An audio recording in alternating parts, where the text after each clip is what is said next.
Isa pa rin ang Pilipinas sa worst plastic polluters sa buong mundo. Kaya ang isang grupo nag-iikot sa mga ilog at creek para mamulot at pakinabangan ang mga basurang plastic. Para bigyan ng mukha ang balita, Mobile Journal, Ivan Tarinque.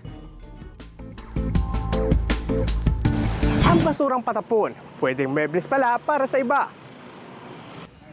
Kung malapit ka sa ilog o creek, malamang nakita mo na sila. Nag-iikot ang grupong ito para maglinis at mangolekta ng basurang plastik sa Metro Manila, pati sa ilang mga probinsya. On our part, we combine both low-value plastic, single-use plastic that we collect from the rivers and also from the communities.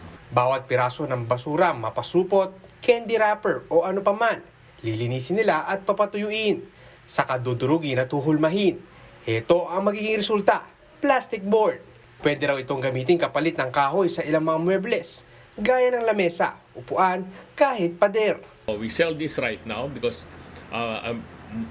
basically the major bulk of the income that we get from these plastic boards flows back into our river cleaning operations and activities. Kajoy na rin nila dito ang ilang komunidad. Bawat nalilikom at nare-recycle, may kapalit na insentibo mula sa grupo.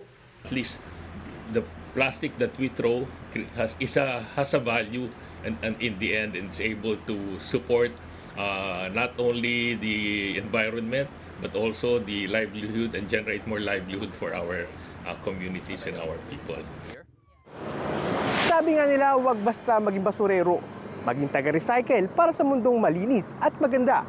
Mga kapatid, Mobile Journal, Ivan Tarinque po, hatid ang mukha ng balita.